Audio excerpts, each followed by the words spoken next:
За сайн байцгаана уу? Өнөөдөр агуу Александр буюу Македонийн Александр хааны талаар мэдээлэл хүргэхээр видео бэлтгэлээ. За Александр хаан маань бол одоо хүн төрөлхтний түүхэнд дэлхийн хамгийн анхны өрөнд орныг хамарсан, тэв алгасан том эзэнт гүрнийг байгуулсан. За уг эзэнт гүрнээрээ дамжуулан хүн төрөлхтний соёлын солилцоог бол хурцсаж өгсөн. За өрөнд орныг холбосон энэ том эзэнт гүрнээрээ дамжуулан философи, шинжлэх ухаан, уран барилга зэргийн даяарчлалыг бий болгож, за уг соёлдоо бол эртний грекчүүдийн соёлыг шигтгэж өгч, эллинчүүдийн соёлыг бол дэлхийд тархаасан хүн төрөлхтний түүхэнд бол гавьяатан нэгэн. За Александр хаан маань бол 20 наснда гинтийн байдлаар хаан болж 32 наснда одоо тэв дамсан өрөнд орныг хамарсан том эзэнт гүрнийг байгуулж, за ойролцоогоор 10 гаруй том дай, 30 гаруй тулалдаанд орсон ч ганц ч удаа ялагдаж байгаагүй хүндх цор ганц хаан Жанжин юм аа. За Александр хааныг ер нь агуу хаадын анхдагч гэж хэлгээд буруутахгүй.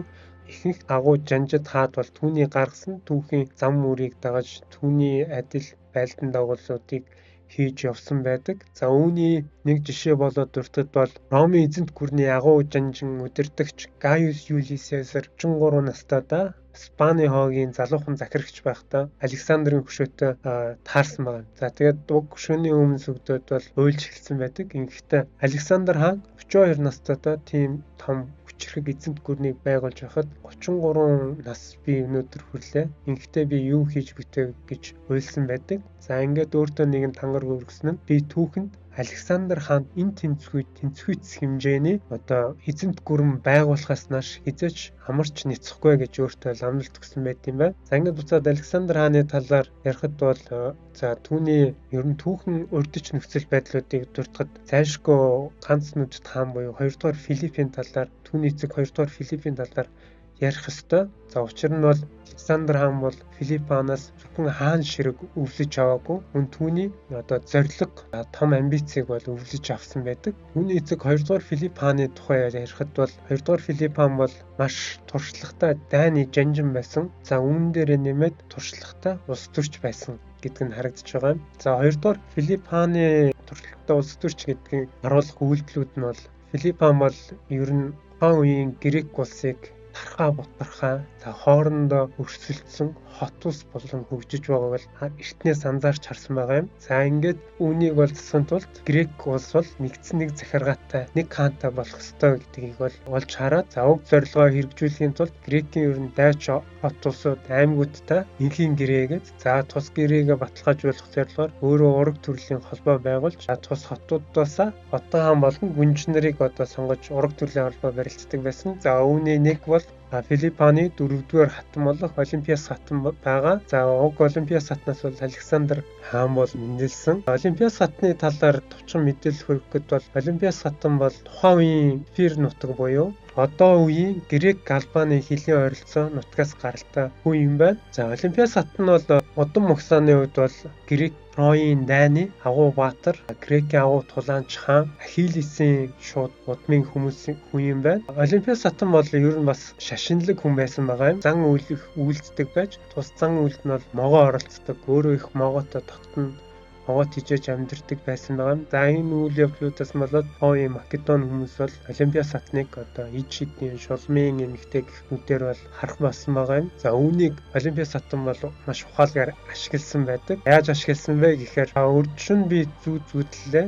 Миний зүүдэнд бол Зевс бурхан аянга нэрхэд түүнийг нь Филипп хаан арслангаар хамглав гэж би зүүдлэхэд миний хийлээд уг хүүхэд нь олдов хэмээн одоо Александр хааны талаар яаж. За уг ярь нь бол ард түмний дунд их харахаж Александр хаан бол одоо төрхөөсөө ч юмд Македон баяр алдартай нэгэн болж за ер нь Македон хүмүүсийн дунд бурхны хүүхэд өөрсдийнх нь бурхан болох Зевс бурхны хүүхэд их домгийн хууч яриа бол үүссэн байгаа юм. За ингээд Олимпиас хатан бол манай эртний өмнөх 356 дугаар оны 7 дугаар сар Македоны Пелла хотод бол Александр хааныг төрүүлж түүнийг 3 дугаар Александр хэмээн нэрлэсэн байгаа юм аа. За ингээд Филипп хааны талаар яриандаа буцаад ороход бол Александр хааныг 18 настай байх үед Грекийн 3 том хот бол Грекийн ер нь ихэнх хүчийг бол өөрсдөө цуглуулад за тус 3 хотын ер нь аль нэг нь нөгөө хоёрыгаа дарж авч нэгдсэн Грек улсыг захирах нь бол ер нь тодорхой болоод байсангүй. За уг 3 хот нь бол Македон, Фив, Афин гэсэн 3 хот байгаа. Уг 3 хот бол дээрх зарчмаар Александр хааныг 18 нас хүрч хад бол 3 талаасаа тулдаж эрх мэдлийн төлөө тулахаар болсон байгаа юм. Тус бүлийн бодлоос урьдчилан сэргийлж Филипп хаан Тиботт бол энхийн гэрээний санал болгосон байдаг. Гэвч Тибот бол Филипп хааны энхийн хилцээрийг хүлээж авалгүйгээр Афинчуудтай нэгдэх замыг сонгож Македоны эсрэг Грекийн нэгдсэн хүчийг хуримтлуулсан 2 том хот бол хүчрхэг 35,000 орчим цэрэгтэйгээр улгаар болсон байгаа юм. За уг тулаанд бол Македоны зүгээс 30,000 орчим цэрэгтэй. За үүндэр нэмээд нэг мэдээлэл хэлэхэд бол ягаад Тибчүүд Тиб хотынхан Филипп хааны энхийн хилцээрийг хүлээмжшөөрөөгүй гэвэл Македон хот улс бол Грекийн газар нутгийн хувьд нэлээд хойгоор байрлалтай. Хэл болоод соёлын хувьд ч гэсэн ер нь нийт грекчүүдээс бага зэрэг зөрүүтэй байсан нь ер нь Македончуудыг гадуурхаж грек хүмүүс биш гихнүүдээр ер нь харахад бол бусад грек хүмүүст бол нөлөөлсөн байдаг. За энэ зарчмаараа Македончуудыг сонгоогүй байх магадaltaй илүү Афинчуудтай энхийн хилцээр хийж ингээд дайн тулаан үргэлжилсэн. Уг дайнд бол 18 настай Александр хаан бол аавынхаа нэгдсэн хүчний баруун жигүүрийг удирдах өөрийн цэргийн ур чадвар хэр жанжин болох потенциалтай Македончуудын дунд мөн аавдаа бол нотлон харуулсан байдаг. Ингээд дайны төгсгөл болоод Македончуудын талд болж өнгөрч үйл явц өрнөж ингээд Македончууд бол Грекийн нэгдсэн армийг удирдах эрхтэй Грекийг захирах хаан тулсан бол болсон. Тэгээд манай эртний өмнөх 337 онд Филипп хаан бүх Грекийн хот улсуудын захирагчдыг Коринф хэмээх хотод цуглуулж хамгийн анхны Грекийн нэгдсэн удирдагчдын хурлыг бол зохион байгуулсан байдаг. Уг хурлыг бол Коринфын хурал гэж нэрлэсэн байдаг. Уг хурлаар хэлэлцсэн асуудал Персийн эсрэг хийх аян дайны төлөвлөгөөг боловсруулсан байдаг. Аян дайныг хийх болсон хэд хэдэн шалтгаан байдгийн нэг нь бол Грекийн нэгдсэн нэг том хүчийг нэгтгэж захирах болсон Филипп хааны хувьд тэр их хүчийг бол зорилготой болгож нэг тийш чиглүүлэх шаардлага байсан. Хүчийг бол зорилготой болгох үүднээс Персүүд рүү бол чиглүүлсэн байгаа тэр их хүчийг. Ингэх хэд хэдэн шалтгаан байгаа нь бол түүхийн хэд хэдэн шалтгаан байгаа. Грек Перс орны хооронд бол дайн тулааны түүх ихтэй. Персүүд бол Грекийн газар нутгийг байлдан дагуулахаар хэд хэдэн тулаан хийсний нэг нь бол манай эртний өмнөх 490 онд болсон Марафоны тулаан гэж байдаг. Үүний дараа бол манай эртний өмнөх 480 онд болсон Термофилийн тулаан гэж байдаг. Уг хоёр тулаан бол тулааны үүднээс бол бий болсон Персийн иргэшээлд орсон Ион нэмэх газар нутгаар байрлалтай Грекийн жижиг хот улсуудыг Персүүдээс чөлөөлөх зорилго бол бас дайн хийх нэг хөшөөрөг болж гисэн. Дайны хамгийн том хөшөөрөг бол эдийн засгийн хөшөөрөг байдаг. Эдийн засгийн хөшөөргүүдээс дурдвал Персчүүд бол тухайн үеийн хүчрхэг гүрэн байсан. Ер нь хамгийн том мега гүрэн байсан гэж хэлэхэд буруудахгүй. Энэ ч утгаараа Азийн ер нь худалдааны маш том замуудыг Персүүд эзэмшдэг. Үүн дээр нэмээд Азийн алт мөнгөний ордууд мөн адил Персүүд бол эзэмшдэг байсан. Уг эдийн засгийн давуу талуудыг бол олж авахар грекчүүд бол Персийн эсрэг аян дайныг хийхээр шийдсэн.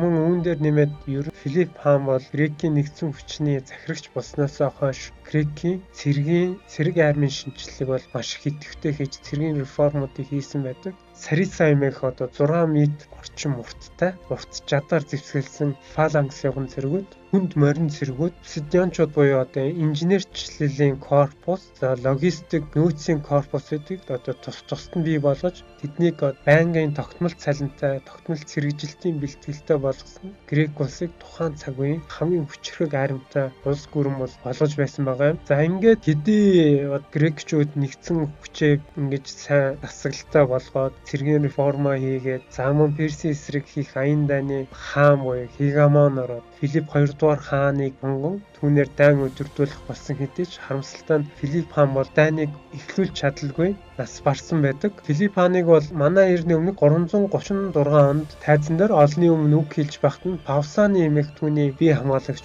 шууд тутгалж ам насыг нь бүрлэгсэн байдаг.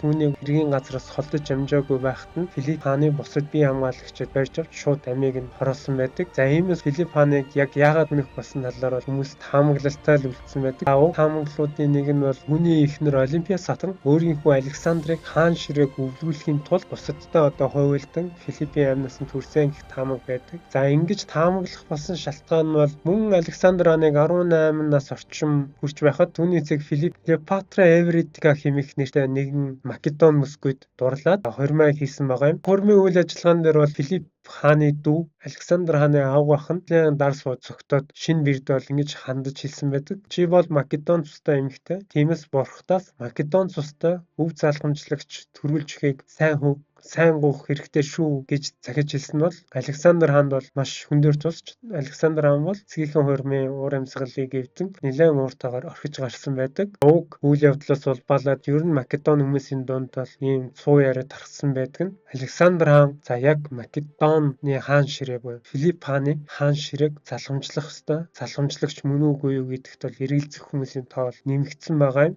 Энэ ч утгаараа Филипп хааны амь нөхцөн үйл явдалд бол Олимпиас хатныг бол бол ихээр сэжиглэх болсон байгаа. За бас нэгэн таамаг байдаг нь бол түүний Филипп хааны амь насыг хүнээсэн Павсаны эмэх бие хамгаалагч нь бол Филипп хааны жанждуудын нэгэнд бол хүчндүүлсэн юм байна. Уг үйл явдлын талаар гомдол мэдүүлж шудраг асыг илэрхийлэхэд Филипп хаан бол түүний гомдлыг үл тоож ямар нэгэн хариу орол үзүүлэлгүйгээр түүнийг үл тоосонд Павсаны үс санаж Филипп хааны амьд хүрэх болсныг шалтгаан гэж үздэг. Тухайн цаг үеийн ер нь грек дайчдын дунд хоорондоо бэлгийн харилцаанд орох хандлага их байсан байна л да. Яагаад ийм байсан бэ гэхээр тулааны талбарт мөр зэрэгцэж тулалдж байгаа цэргүүд нэг нэгэндээ чин сэтгэлээсээ хайртай бол тулааны талбарт гаргах тэр хүч тэмцэл дайчдын тулдах чадвар морол дээшлэн гэж тухайн грекчүүд үздэг байсантай холбоотой юм байна. За өөр нэг хамгийн бодой байж болох таамаг нь бол Персүүд тагнуулын журмаар ингэж грекчүүд Персийн эсрэг аяндаа хийх гэж байгааг мэдсэний үндсэн дээр Павсаныг хөлсөлж Персүүдийн явуулгаар Филипп хааны амь насыг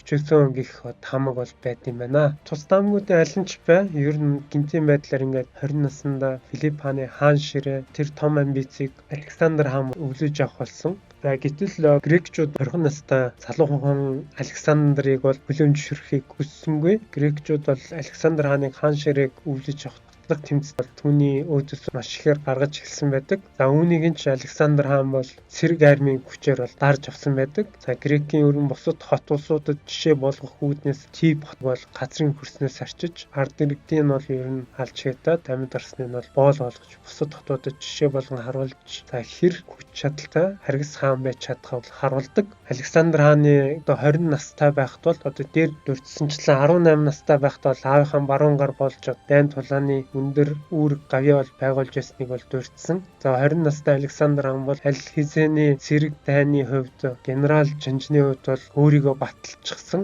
Аль хэзээний энэ чиглэлийн нэлээд туршлагатай хүн бол болчихсон байгаа. Александр хааны бага насыг дурдхад Александр хаан бол өөрийгөө энгийн нэгэн биш түүхэнд ямар нэгэн том гавьяа байгуулж түүхэнд нэрээ мөглөх ёстой хүн гэж өөрийгөө ардгад бие хүний үзэлтэй байсан бол хүний түүхэнд бичиглэг тэмдэглэгдэж үлдсэн зарим зүйлсээс бол тодорхой ажиглагддаг. Ер нь бол өөрийгөө Александр хаан хийн талаас Зевс бурхны хүү Херкулесийн цустай, хийн талаас Агуу-Баатар Ахиллесийн цустай. За иймээс би бол яавч энгийн нэгэн бишээ гэх үзэл бол байсан байгаа юм. За энэ ч утгаараа Александр хаан бол Ахиллес Баатрыг их даган дуурайдаг. Ер нь түүний зан чанаруудаас суулбарлаж түүнтэй их төстэй байх гэж оролддог байсан байгаа юм. Түүний хүүхэд насны талаар маш олон домгийн ярианууд байдаг. Тэр домгийн яриануудаас дуртахад Филипп хааныг шинэ бот орнуудыг эзлээд ирэхэд бол 10 настай Александр хаан бол аавдаа их гомддог байж. За яаж гомддог гэсэн мэхээр аав намайг хаан болох үед эзлэх газар нутаг үлдээхгүй нэмээ аавдаа гомддог байсан байгаа юм. Түүний 10 настай байх үед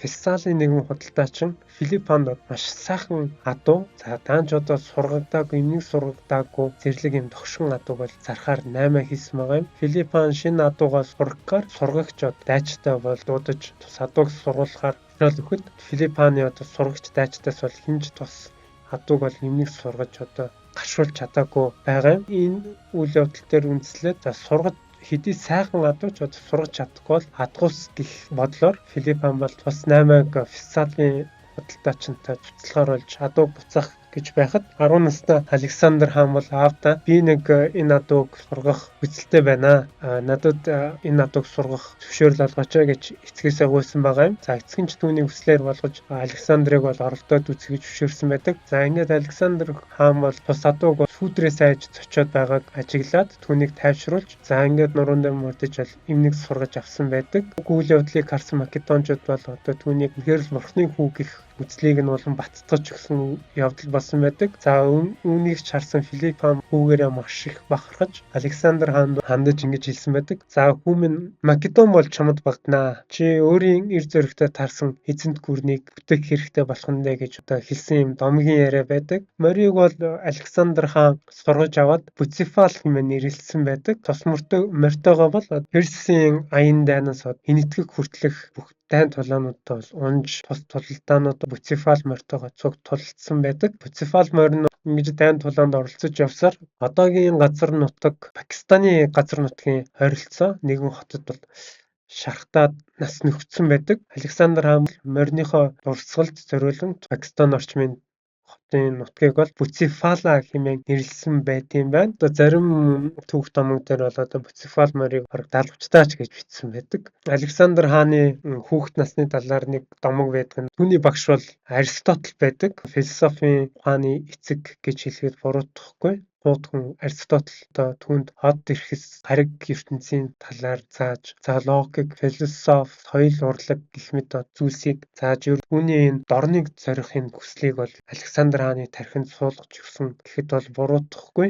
Нэгэн өдөр хот эрхсийн талаар зааж байтал Александр хаан бол 10 настай байхдаа ингэж гунигласан байгаа юм. Энэ ертөнцид ийм их хот гаригс байхад би гэж нэг юм энэ дэлхийг ч өөрийн иргэшилд оруулж чадахгүй гэж гунигласан байдаг. За эндээс харахад Александр хаан бол хэр зэрэг амбицтай. За ер нь өөрийгөө бие хүн талаас түүхэнд агуу үйл бүтээх ёстой том эготой хүн байсан бол харагдаж байгаа юм. Грекчүүдийн бослогыг бол цэрэг армийн хүчээр нухчин дараад Грекийн нэгдсэн нэг хүчнээс тэр одоо цэргийн шинжилэл хийсэн маш чадварлаг 40,000 орчим цэрэгтэй нэгдсэн нэг армийг бий болгоод Персийн эсрэг хийх аян дайнаа Александр хаан бол хийхээр зэхэж эхэлдэг.